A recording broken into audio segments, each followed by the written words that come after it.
O Sublime Peregrino, capítulo 3. Então vamos a uma pergunta, depois a uma nota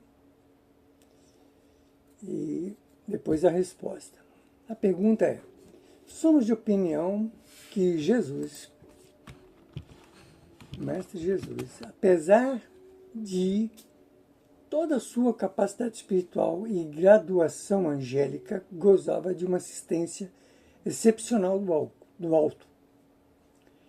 Essa designação de Filho de Deus devia referir-se mais propriamente ao fato dele exercer uma atividade incomum na Terra. Não é assim? Então vamos a uma nota que eu já comentei no capítulo 2, mas eu vou reler e com os complementos aqui. Vide Epístola aos Gálatas. Epístola de Paulo, né? Capítulo 4, versículo 4. Mas quando veio o cumprimento do tempo, enviou Deus o seu Filho nascido de mulher, sujeito à lei. Porque Jesus não veio subverter a lei. A lei, no caso aí, é o que estava já plasmado no Velho Testamento. Continuando. É evidente que Paulo de Tarso, nessa epístola, deixa bem claro que Jesus não é Deus. Mas Jesus deixou isso claro muitas vezes aí, nós já vimos isso. Né? Quando ele estava sendo crucificado, o que ele fez? Pai, perdoai, porque ele não sabe o que faz. Então ele estava se referindo a quem? A Deus, quem? O Pai, nosso Pai, Pai dele. E ele sempre se referia a todos nós como irmãos. Então, ele é um nosso irmão bem graduado. O mestre, nascido aparentemente de mulher e sujeito à lei, porque ele veio cumprir a lei, ele não veio derrogar a lei. É óbvio que nasceu de um corpo de aparência carnal e de modo aparente comum ao humano. Contudo, Jesus não nasceu do ventre de Maria. Ela não coabitou com José. O corpo do Mestre Jesus era um corpo fluídico, que a humanidade ainda não tem como conceber.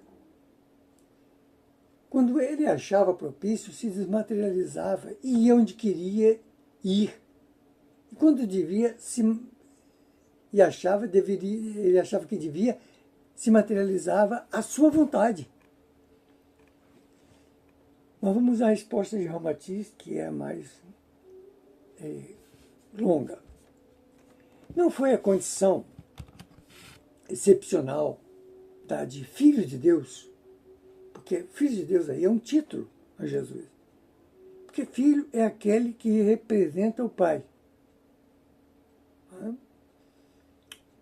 Nesse conceito mais elevado de filho, filho é aquele que seguiu os exemplos do Pai. Isso no sentido mais correto da palavra, da ideia. Por isso que nós ainda não podemos ser chamados filhos de Deus. Por quê? Nós somos filhos imperfeitos ainda. Nós fomos criados por Ele, como Jesus, mas ainda não temos esse título. Isso é um título elevadíssimo. Bom, como um ser divino é acima da contextura humana dos terrícolas, nem o efeito de uma assistência privilegiada, o sustento de Jesus na sua obra redentora, mas a sua fé ardente e convicção inabalável em favor da humanidade terrena, ele já possuía em si mesmo, por força de sua hierarquia espiritual, a ventura ou a paz tão desejada pelo homem terreno. O êxito absoluto na sua tarefa salvacionista não dependeu de proteção celestiais privilegiada, porque ele já era quem era. Do seu amor intenso e puro, do seu afeto desinteressado e incondicional para com a humanidade. Essas virtudes expandiam-se naturalmente de uma alma e contagiavam quantos o cercavam, assim como o cravo e o jasmim não podem evitar que o perfume, inerente à sua natureza floral, também se desprenda sobre as demais flores do jardim. Jesus não tinha dúvida quanto à realidade do reino de Deus a ser fundado entre os homens, porque esse ideal era manifestação espontânea de sua própria alma, já libertada da roda viciosa das encarnações planetárias. Nada mais o atraía para o gozo e o entretenimento da vida carnal. Todo o fascínio e convite capcioso do mundo exterior não conseguiam aliciá-lo para o seu reinado cesariano, ou fazê-lo desistir daquele reino de Deus que ele pregava ao homem, no sentido de salvá-lo da ilusão do cativeiro carnal. A tarefa messiânica de Jesus desenrolava-se sem quaisquer hesitações de sua parte, sustentada pela vivência superior de seu próprio espírito. A sua presença amiga e o seu semblante sereno pressionavam a todos os ouvintes, quer fossem os apóstolos, discípulos, simpatizantes, homens do povo ou até inimigos. Assim como o calor revigora o corpo enregelado, sua presença semeava o ânimo e a esperança, fazendo as criaturas esquecerem os próprios interesses da existência humana. A fonte que mitiga a sede dos viandantes não precisa de interferências misteriosas para aliviar o sedento. Ela já possui o atributo referente como condição inerente à sua própria natureza. Jesus também era uma fonte sublime e abençoada de água espiritual, sempre pronta a mitigar a sede de afeto, de alegria e de esperança dos peregrinos da vida terrena, sem usar de armas agressivas, de moedas, de recursos políticos, de credenciais acadêmicas para divulgar a boa nova. Em vez de recrutar os seus discípulos entre os doutos e os ricos, escolheu-os entre os pescadores rudes e ignorantes, porém honestos e sinceros. Claro que esses espíritos, na verdade, já eram anjos, né? Estavam ali bem apagadinhos, mas já eram anjos. João, Paulo, Pedro, Tiago, todos eles, menos o outro que escorregou lá, hein? Mas teve uma oportunidade. Espírito magnânimo e sábio, embora humilde, ninguém poderia superá-lo ou vencê-lo no ambiente terráqueo, pois sua aura excelsa, radiante de luz, embora imperceptível aos sentidos que o cercavam, traçavam fronteiras defensivas contra as más intenções e os maus pensamentos dos seus detratores. Então vamos a mais uma pergunta ainda no livro Sublime Peregrino. Porventura Jesus também evoluiu de modo idêntico aos demais homens, conforme vos referistes às suas encarnações noutros mundos? Então responde Ramatiz.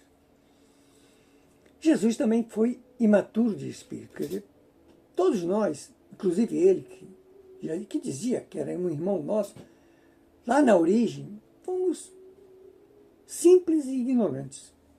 Então, Jesus também foi imaturo de espírito e fez o mesmo curso espiritual evolutivo através de mundos planetários já desintegrados no cosmos. Quer dizer, imagine, mundos que já foram desintegrados. Imagine de quanto tempo faz isso. Isso foi há muito tempo, mas decorreu sob o mesmo processo semelhante ao aperfeiçoamento dos demais homens. Em caso contrário, o Criador também não passaria de um ente injusto e faccioso, capaz de conceder privilégios a alguns de seus filhos preferidos e deserdar outros menos simpáticos, e assemelhando-se aos políticos terrenos que premiam os seus eleitores e hostilizam os votantes de outros partidos. Imagine, se a gente que tem um pouquinho já de sobriedade sobre a vida é incapaz de cometer certos deslizes, imagine um espírito que já está nessa grandeza, né? Em verdade, todas as almas equacionam sob igual processo evolutivo na aquisição de sua consciência espiritual e gozam dos mesmos bens e direitos siderais. Prestar bem atenção aqui, né? Deus não tem privilegiados. Tá? Todos nós somos filhos de Deus e temos as mesmas oportunidades. Cabe a nós escolher o caminho certo ou errado. É o livre-arbítrio. Jesus alcançou a angelitude sob a mesma lei que também orienta o selvagem embrutecido para sua futura emancipação espiritual, tornando um centro criador de novas consciências no seio do cosmos. Ele forjou a sua consciência espiritual sob as mesmas condições educativas do bem e do mal, do puro e do impuro, da sombra e da luz, tal qual acontece hoje com a vossa humanidade. Os ormes que lhe serviram de aprendizado planetário já se extinguiram e se tornaram pó sideral. Imagine quanto tempo faz isso, hein? Mas as suas humanidades ainda vivem, despertadas pelo universo, sendo ele um dos seus venturosos, das suas venturosas cidadãos. Aqui cometeu um erro aqui, mas sendo ele um dos seus venturosos cidadãos. Tá, corrigido.